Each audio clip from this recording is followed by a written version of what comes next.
जादू फेरा है, जिसको देखो वही है कहता, बाबा तो बस मेरा है। ओ बाबा ये आपने कैसा जादू फेरा है, जिसको देखो वही है कहता, बाबा तो बस मेरा है। बाबा तो बस मेरा है, बाबा तो बस मेरा है, बाबा तो बस मेरा है, बाबा तो बस मेरा है।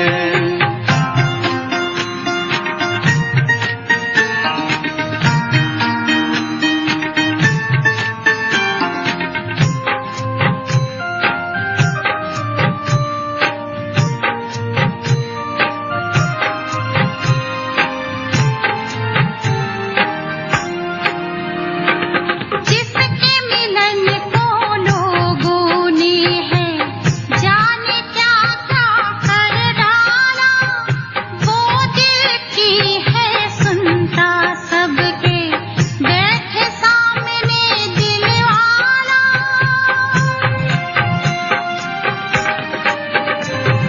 जिसके मिलन को लोगों ने है जाने क्या क्या कर डाला, वो दिल की है सुनता सबके, बैठ सामने दिल वाला।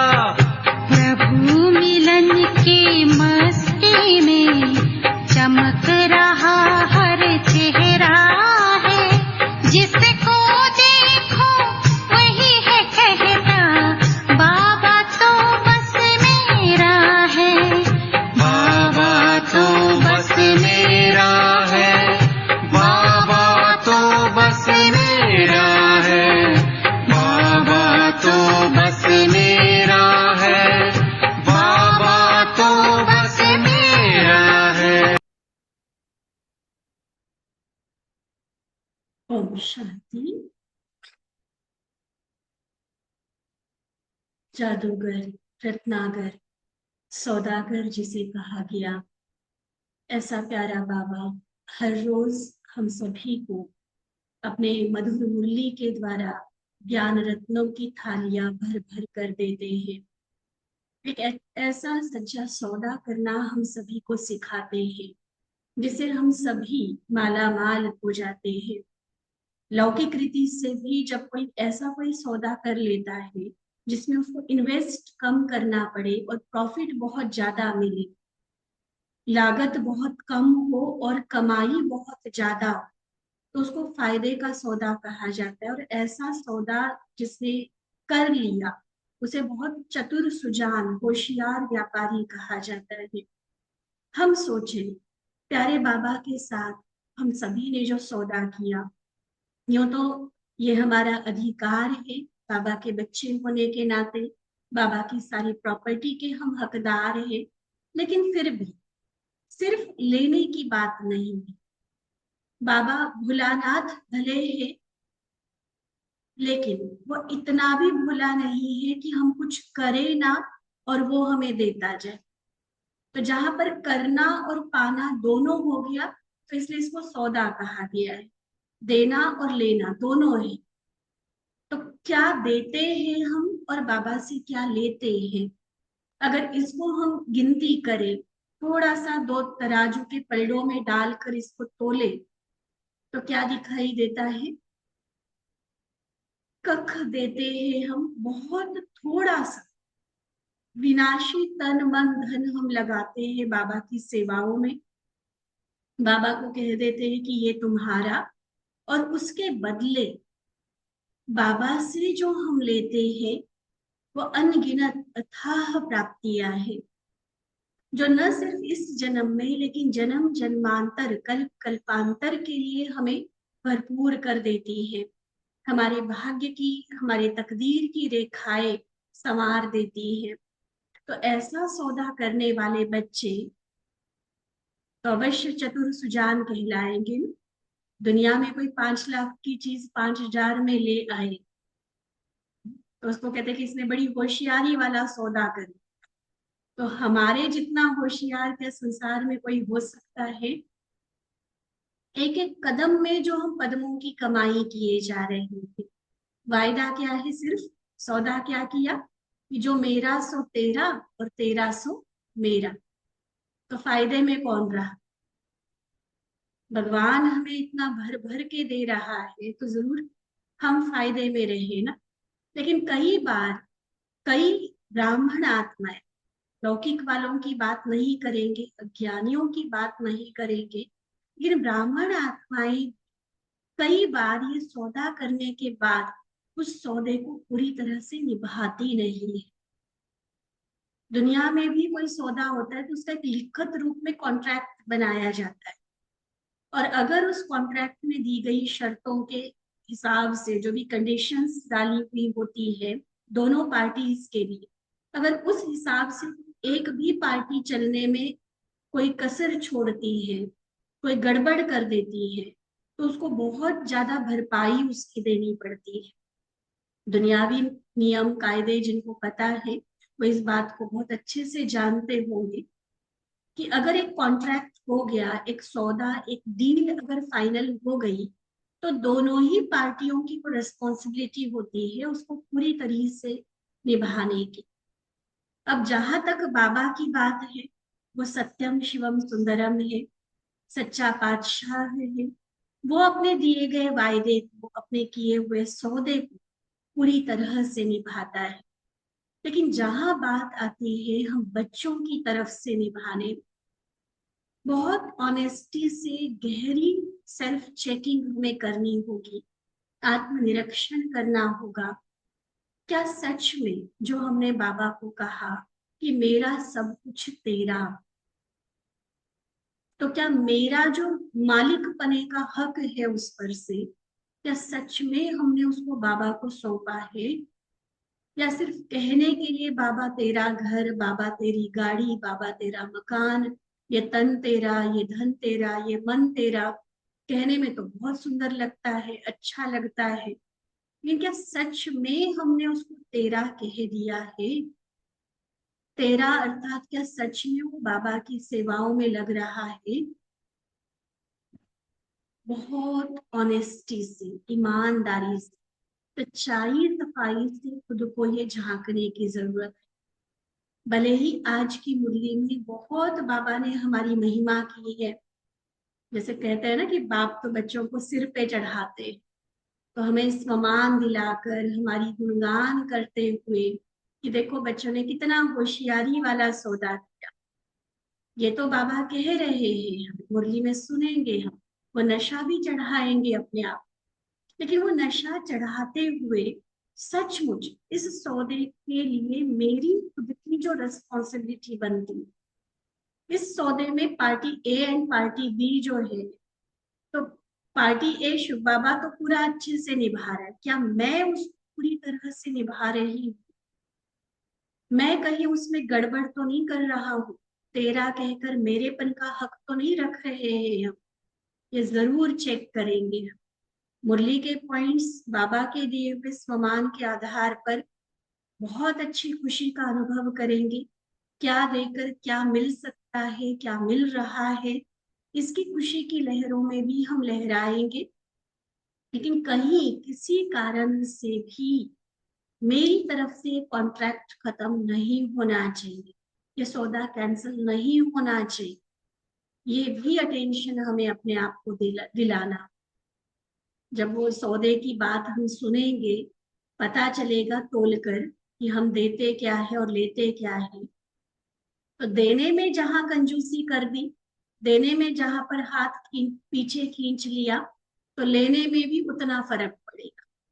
एक का कदम गुना मिलता है, तो अगर गड़बड़ करेंगे तो पदम को ना नुकसान भी हो सकता है। इस बात को हम अवश्य ध्यान पे रखेंगे। और चले हम बाबा के सामने उपस्थित महसूस करते हुए बाबा के मधुर महावाक्य सुनते हैं। 3 दिसंबर 1983 की बाबा की ये मुरली, जिसका सार है, संगम युगी ब्राह्मण चतुर सुजान सौदागर रत्नागर। संगम युगी ब्राह्मण चतुर सुजान सौदागर रत्नागर। तो आज रत्नाकर बाप दादा अपने चतुर सुजान बच्चों के प्रति बोले। एकाग्र होकर सुनेंगे बाबा का एक एक शब्द। पर्सनली बाबा का हर महावाक्य मेरे प्रति। आज रत्नाकर बाप अपने सौदागर बच्चों को देख रहे हैं। सौदा सभी बच्चों ने किया है। किससे सौदा किया है और किन्होंने किया है? दुनिया के हिसाब से तो बहुत भोले बच्चे हैं। कोई हमें कॉन्ट्रैक्ट्स का, डील का, व्यापार आदि का भी सबको अच्छे से नहीं पता हो। कितनी तो देखो हमारी भोली भोली माताएं हैं, कोई जॉब करने वाले हैं। बिजनेस के लिए तो बहुत शार्प माइंड चाहिए होता है ना। लेकिन अगर वो दुनिया के जो सक्सेसफुल बिजनेस वाले हैं उनकी तुलना में अगर देखें तो उस तरह के तो होशियारी चतुराई नहीं है ना बच्चों में। इसलिए बाबा कहते कि भोले हैं बच्चे दुनिया के हिसाब से। लेकिन भोले बच्चों ने चतुर सुजान बाबा को जाना, तो भोले हुए व चतुर हुए। क्या कहेंगे? दुनिया जिसको आज तक ढूंढ रही है, हमने उसको जान लिया, और न सिर्फ जाना लेकिन अपना बना लिया। तो भोले कहेंगे या चतुर कहेंगे? दुनिया वाले जो अपने आप को अनेक बातों में चतुर समझते हैं, उसके अंतर में आप सबको भोले समझते हैं। लेकिन आप उन सबको भोले कहते हैं। चलो दुनियावी चतुराई की बातें, चालाकी वाली बातें हमें नहीं आती, उस हिसाब से हम बच्चे सीधे साधे हैं, भोले हैं। अपना प्रॉफिट कमाना कई बार नहीं आता, कई बार हम त्याग करके भी उसमें खुश हो जाते हैं। तो दुनिया की नजरों में हम भोले होते हैं। लेकिन हमारी नजरों में वो लोग भोले हैं जो धरती पर आए हुए भगवान को नहीं पहचान पा रहे, उसके साथ सौदा नहीं कर पा रहे। तो आप उनको भोले कहते हो, क्योंकि चतुर सुजान बाबा को जानने की समझ, वो चतुराई उनमें नहीं है। वो साधारण तन को देख रहे हैं, चाहे ब्रह्मा बाप के तन को, चाहे दादी के तन को, लेकिन उस तन में पधारी हुई उस परम शक्ति को वो नहीं पहचान पा रहे हैं। आप लोगों ने मूल को जान लिया और वह विस्तार में जा रहे हैं। आप सबने एक पदम में, एक में पदम पा लिया, और वह अरब खरब गिनते रह गए कि अभी अरबों की डील हो गई, अभी खरबों की डील हो गई, है ना। वो उसी गिनती में फंसे हुए और हम पद्मा पदमपति बनते जा रहे हैं। तो पहचानने की आंख, जिसको श्रेष्ठ नॉलेज की आंख कहते हैं, वह कल्प कल्प किसको प्राप्त होती है, किसको मिलती है? आप भोली आत्माओं को ना। तो बाबा कहते वे क्या और क्यों ऐसे और वैसे के विस्तार में ढूंढते रह जाते। और आप सभी ने क्या कहा? वही मेरा बाप है, मेरा बाबा कहकर रत्नागर से सौदा कर लिया। ज्ञान सागर को हो, रत्नागर को हो, रत्नों की थालियां भर भर कर दे रहे। होता है ना अनुभव। देखो बाबा की मुरली में एक एक पॉइंट, चाहे वो साकार मुरली है, व्यक्त मुरली है, कितने मूल्यवान पॉइंट्स हमें मिलते हैं, जो एक पॉइंट भी हमारी जिंदगी को बदल देता है, कितना भरपूर कर देता है, कितनी शक्ति हमारे अंदर ला देता है। तो ये रत्नों की थालियां ही तो मिल रही हैं हम सब। और ऐसा नहीं कि सिर्फ मुरली में, कंबाइन होकर जब जब एक एक कदम भी हम बाबा की याद में उठाते हैं, उसमें भी क्या है? कमाई ही कमाई है। तो रत्नों की थालियां भर भर कर मिल रही है और उन रत्नों से आप खेलते रहते हो, रत्नों से पलते हो, रत्नों में झूलते हो। रतन ही रतन है। हिसाब कर सकते हो, लगाया जा सकता है हिसाब। वो तो गिनती करेंगे कि हाँ बैंक बैलेंस में इतने करोड़ है, इतने अरब है, इतना हमने इन्वेस्ट किया, इतना की प्रॉपर्टी है, उनकी तो फिर भी गिनती होगी।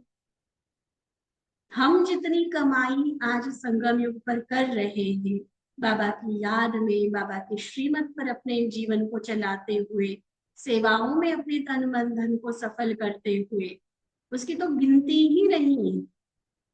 तभी तो भगवान को सागर कहा गया ना। सागर माना ही अनलिमिटेड, अथाह, असीम, अनगिनत प्राप्तियां बाबा हमें कराते। तो हिसाब तो नहीं कर सकते हो ना। बाबा कहते हैं देखो कितने रतन मिलते हैं। अमृत वेले आंख खोलते बाबा से मिलन मनाते, रत्नों से खेलते हो ना। सारे दिन में धंधा कौन सा करते हो? रत्नों का धंधा करते हो ना। चाहे ज्ञान सुनते हैं, चाहे औरों को सुनाते हैं, ये रत्नों से खेल रहे हैं ना। बुद्धि में ज्ञान रत्नों की पॉइंट्स गिनते हो ना। तो रत्नों के सौदागर, रत्नों की खानों के मालिक हो। देखो कितना नशा चढ़ना चाहिए। रिपीट करो स्वमान अपने मन में और नशा चढ़ाओ उसका। क्या कहा बाबा ने? रत्नों के सौदागर, रत्नों की खानों के मालिक हो। जितने कार्य में लगाओ उतने बढ़ते ही जाते।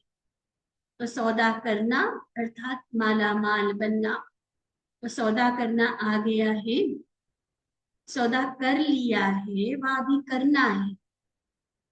सौदागर नंबरवार है या सभी नंबर वन है?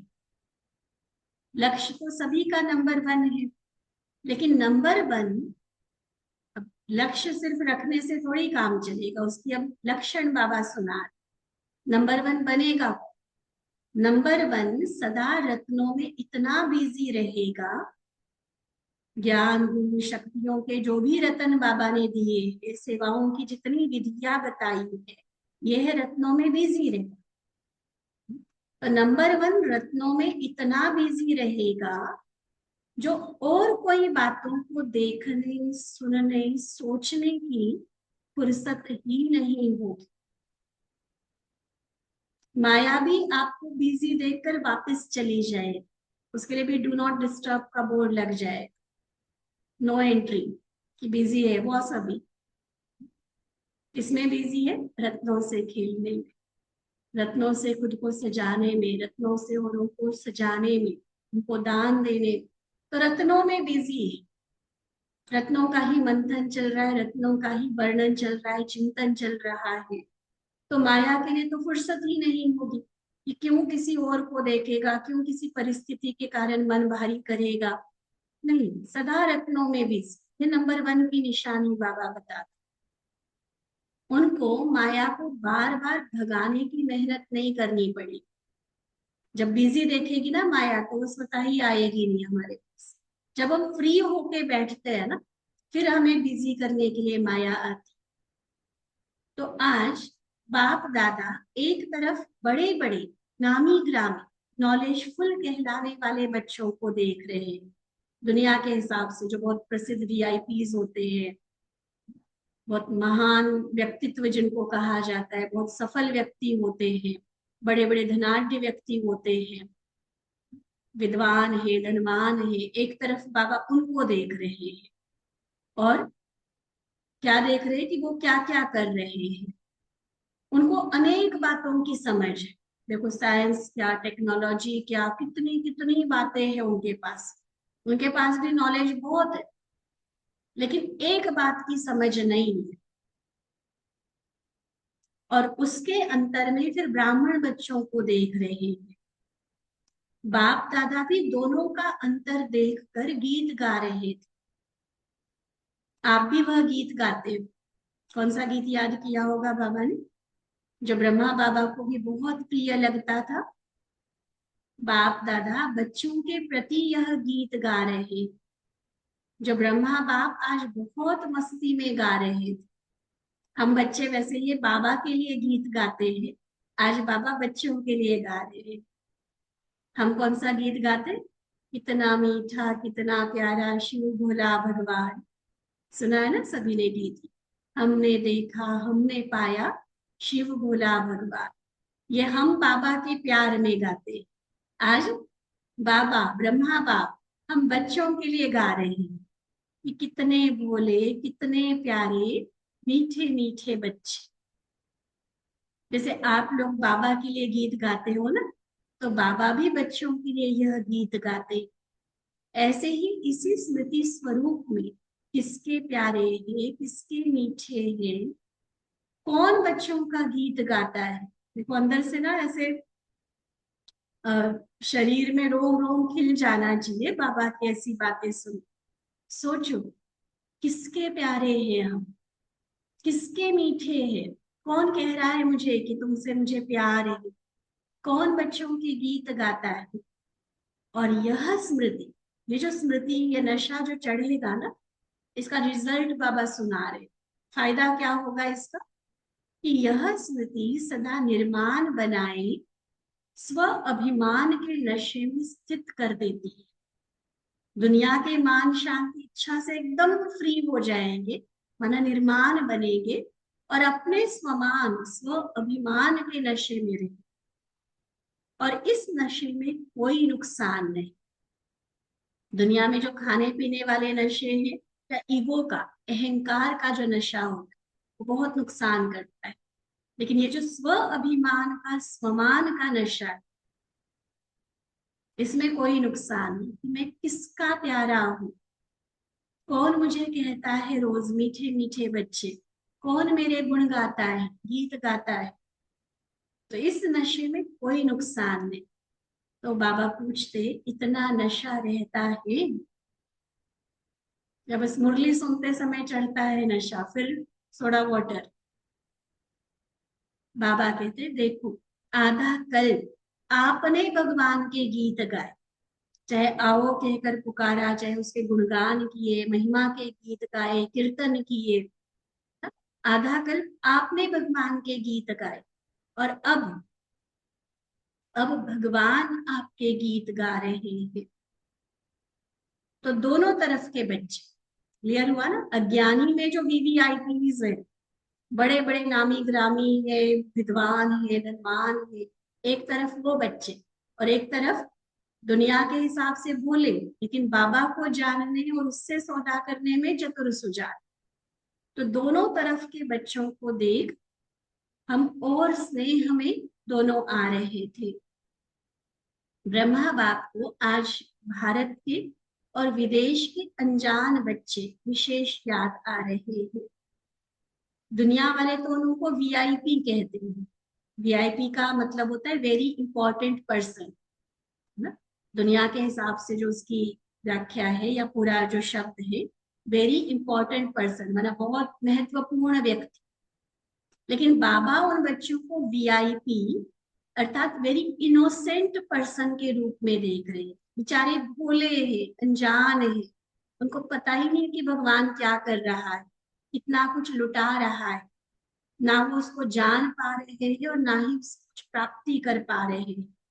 तो बेचारे अनजान भोले हो गए ना। देखो वेरी इंपॉर्टेंट पर्सन के बदले बाबा ने क्या शब्द यूज किया? Very innocent person.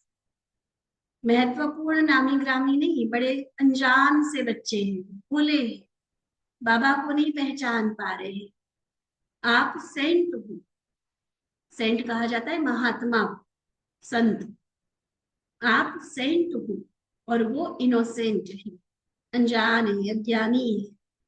लेकिन अभी उन्हों को भी अंजलि तो दो। बस ये कह के अपने आप को बस नशे में वो करके नहीं चलो। नशा तो रहे लेकिन उनके प्रति अपना कर्तव्य भी बाबा हमें याद करा रहे कि जो हमें मिला है बाबा से, बाबा का बन के, बाबा से सौदा करके, अब उसकी कुछ न कुछ बूंदे, कुछ न कुछ अंजलि उनको भी दो। तो अंजलि देने आती है। आपके लाइन में उन्हों का नंबर अभी पीछे है व आगे है, क्या समझते हो? और देखो नशा चढ़ाकर हमारा कर्तव्य याद करा के अब बाबा ने मनसा सेवा की ड्रिल करवाई। चले एकदम साइलेंस में बाबा के अगले महावाक्य को सुनते हुए पूरी तरह से हमारे अंदर से बाबा से मिली हुई शक्तियों का, स्नेह का प्रवाह उन सभी आत्माओं तक भेजेंगे। विशेष साइलेंस की शक्ति उन सभी आत्माओं को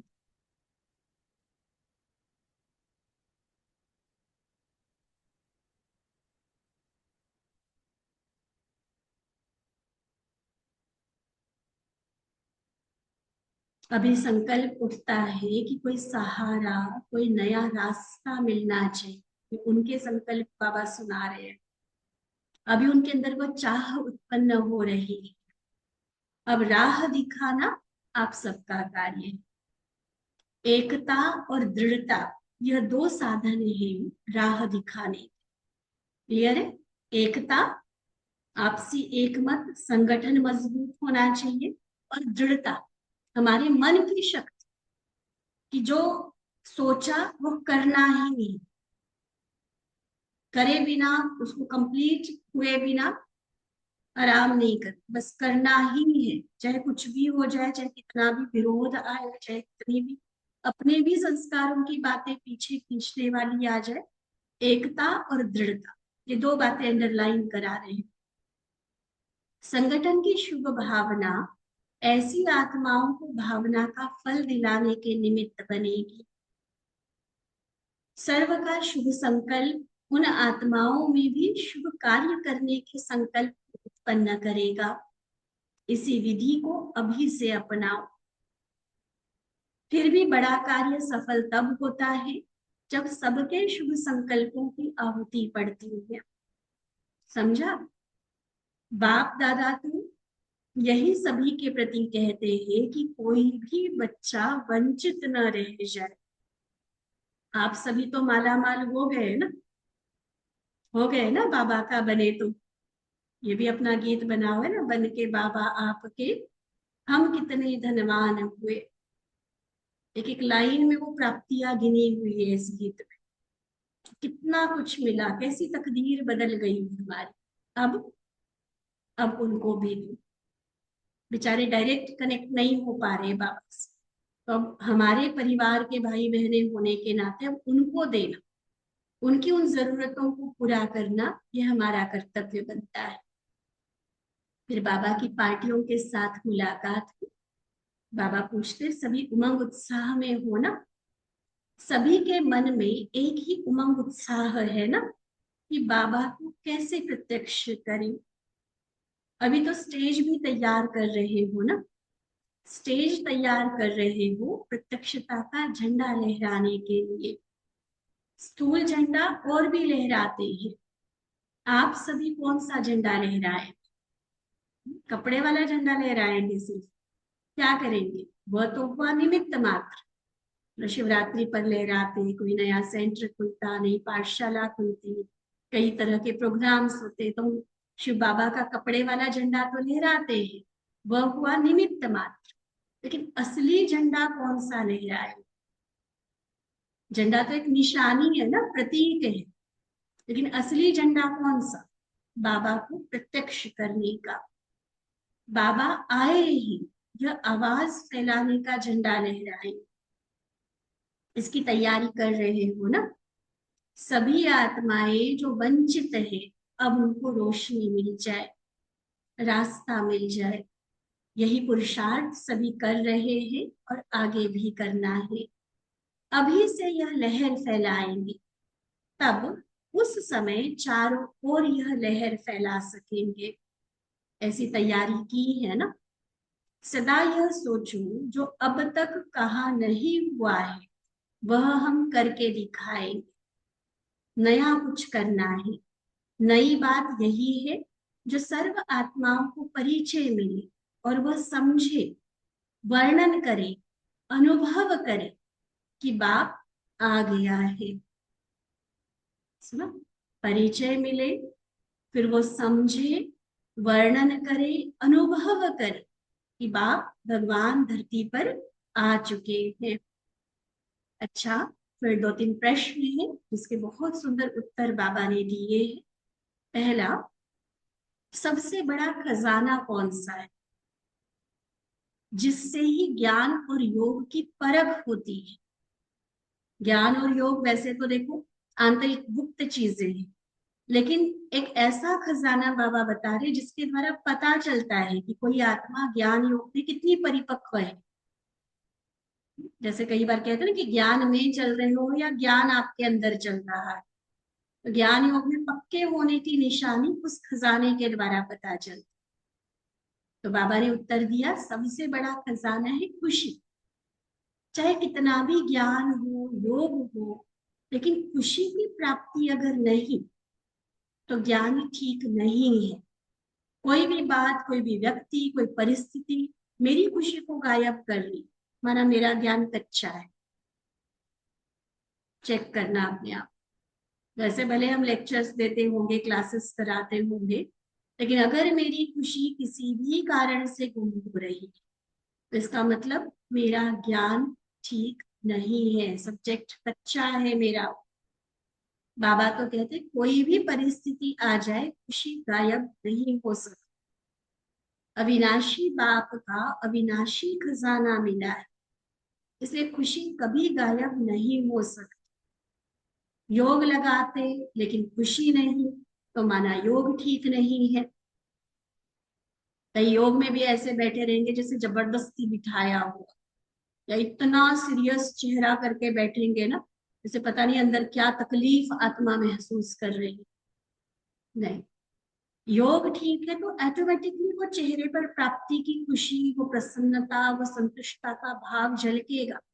वे भगवान से मिलन मना रहे, ऑटोमेटिक चेहरे पर वो रूहानी मुस्कान आएगी। अगर मिलन का अनुभव हो रहा होगा तो, अगर वो मिलन का अनुभव नहीं, प्राप्ति का अनुभव नहीं, फिर खुशी भी नहीं होगी। तभी तो बाबा ने कहा ना कि खुशी नहीं है तो माना योग ठीक नहीं है, कनेक्शन जुड़ा ही नहीं है, इसलिए वो खुशी का अनुभव नहीं रहता। ठीक है, आपकी खुशी को देख दूसरे आपसे पूछे कि आपको मिला क्या है। यही ज्ञान और योग की प्रत्यक्षता का साधन है। दूसरा प्रश्न, किस लगन के आधार पर विघ्नों की समाप्ति स्वतः हो जाती है? कौन सी लगन होनी चाहिए? उत्तर बाबा ने दिया, एक बाप दूसरा न कोई। इसी लगन में मगन रहो तो विघ्न टिक नहीं सकता। विघ्न है तो लगन नहीं। विघ्न भल आए लेकिन उसका प्रभाव न पड़े। ठीक है, बाबा ये नहीं बोल रहा है कि विघ्न नहीं आए, क्योंकि हमारे 63 जन्मों के कर्मों के हिसाब किताब इसी जन्म में उसको पूरा करना है। तो कभी शारीरिक बीमारी के रूप में, कभी संबंधों में टकराव के रूप में, कभी कारोबार में, कभी परिवार में, कोई ना कोई तरह की बातें आएंगी। लेकिन वो आते हुए अगर मेरी आंतरिक लगन बाबा के साथ ठीक है तो वो विघ्न मेरी स्थिति को डिस्टर्ब नहीं करेगा, उसका प्रभाव मुझ पर नहीं पड़ेगा।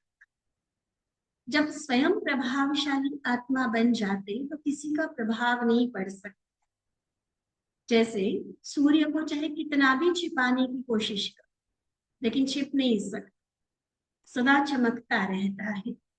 ऐसे ही प्रभावशाली आत्माओं को कोई भी प्रभाव अपने तरफ खींच नहीं सकता। तो सदा एक बाप दूसरा न कोई, इसी लगन में मगन रहने वाले यही विशेष संगम युग का अनुभव है। और फिर तीसरा प्रश्न, लास्ट, सदा अपने को श्रेष्ठ पाठधारी आत्माएं हैं ऐसा अनुभव करते हो। श्रेष्ठ कौन है? बाप। तो बाप के साथ पाठ बजाने वाले क्या हुए? विशेष पाठधारी हुए ना।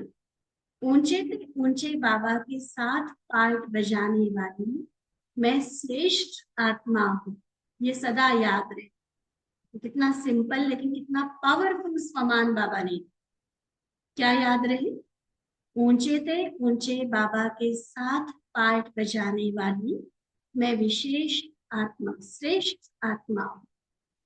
कोई कितना भी कई जन्म पुरुषार्थ करे, लेकिन आप जैसा ऊंच पाठधारी कोई नहीं हो सकता। चाहे वो कोई बड़े से बड़ा आईएएस बने, कोई देश का राष्ट्रपति प्रधानमंत्री बने, कोई राजा बने, चाहे कुछ भी बने, लेकिन भगवान के साथ पाठ बजाने का जो श्रेष्ठता है, वो विशेषता, वो उनको नहीं मिल सकती। उतना ऊंचा पाठधारी वो नहीं कहला सकते। महात्मा बन सकते, धर्म पिता बन सकते, लेकिन वो मैसेंजर है और आप बच्चे हो। फर्क महसूस करो, वो मैसेंजर है, भगवान का बस एक दूत बनकर, उसका संदेशी बनकर वो आए हो, और हम बच्चे। कितना रात दिन का फर्क है। ऐसे अपने श्रेष्ठ भाग्य को सदा स्मृति में रखते हो, वह कभी भूलता कभी याद रहता। अब ये भी अपने आप को देखने की बात है ना, यहाँ जवाब देने वाली तो बात है नहीं है, ये खुद को हम देखें। इतना ऊंचा श्रेष्ठ भाग्य, भगवान के साथ पार्ट बजाने का विशेष श्रेष्ठ पार्ट, लेकिन क्या वो याद रहता है? जब है ही बच्चे तो भूल कैसे सकते। अविनाशी वर्षा प्राप्त होता है तो याद भी अविनाशी रहेगी। घर बैठे बिना मेहनत के बाबा ने स्वयं आकर अपनी पहचान और अपना बनाया। आप लोग तो भटकते रहते थे, चारों तरफ लगाए फेरे, परिचय ही नहीं था, यथार्थ रूप का मालूम नहीं था। जिसको आया उसको बाप मान लिया, तभी तो इतने सारे भगवान हो गए। भगवान का अपने बाप का परिचय नहीं था ना। जैसे मेले में छोटा बच्चा अगर खो जाए ना, वो हर किसी का पल्लू पकड़कर मम्मी मम्मी पापा पापा कहता रहेगा। तो हमारी हालत इस दुनिया के मेले में वो हो गई थी। ना खुद को जानते थे, ना घर का पता था, ना पिता की पहचान थी। तो जो आया उसको बाप मान लिया। बाबा देखो कितनी सुंदर लॉजिक दे रहा है कि बड़ा भाई बाप समान हो सकता है, लेकिन भाई से कोई वर्षा नहीं मिल सकती। ठीक है, किसी के माँ बाप किसी कारण से बिछड़ जाते, गुजर जाते, तो बड़े भाई बड़ी बहन के अपने छोटे बच्चों की संभाल तो करेंगे, छोटे भाई बहन, लेकिन वर्षे का हक भाई की प्रॉपर्टी पर नहीं होता है। ठीक है, तो जितनी भी महान आत्माएं हुई, हमारे पूर्वज हुए, उनको हम बड़े भाई बने कह सकते, लेकिन बाप तो सिर्फ एक ही होता है ना, और वर्षा बाप से ही मिलता है, भाई से तो वर्षा मिलता नहीं। तो पहचान न होने के कारण ढूंढते रहे, भटकते रहे, और बाबा ने जब परिचय दिया तब पाए।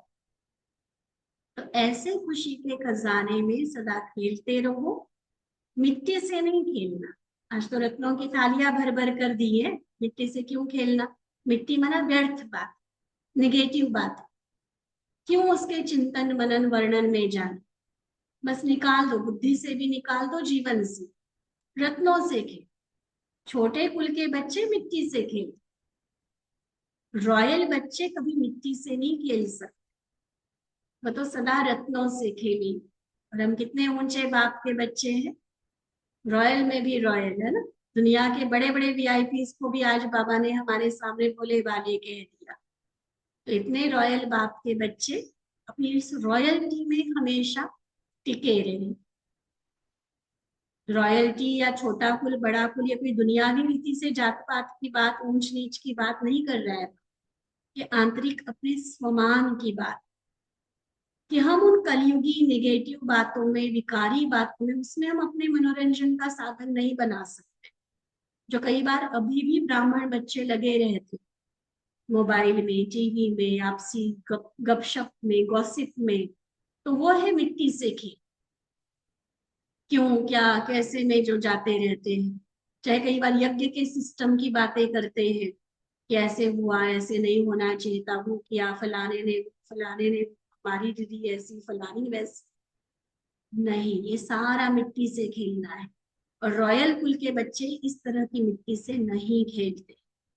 रतन दिए बाबा, अमृत वेले से लेकर रत्नों की थालियां भर भर कर मिल रही है, तो रत्नों से खेल, ज्ञान का मनन चिंतन करो, योग की विभिन्न अनुभूतियां है, एक एक संबंध की, एक एक गुण की, एक एक शक्ति की गहरी अनुभूति में जाओ।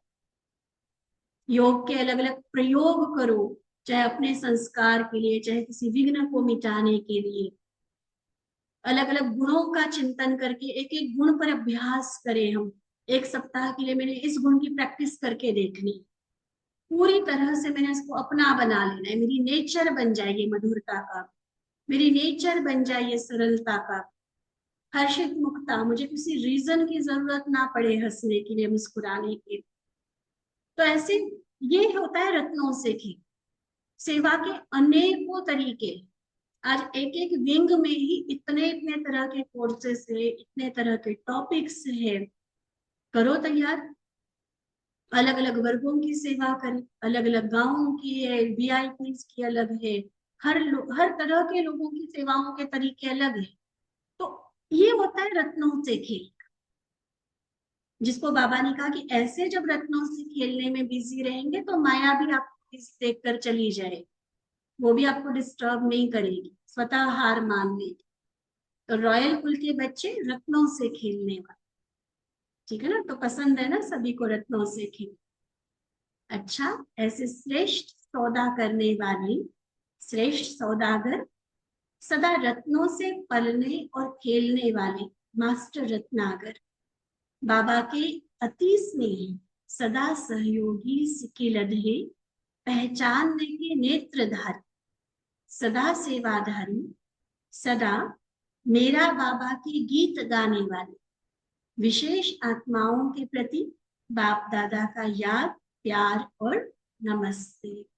हम रूहानी बच्चों की रूहानी बाप दादा को दिल व जान, सिक व प्रेम से नमस्ते नमस्ते नमस्ते। अच्छा, ओम शांति।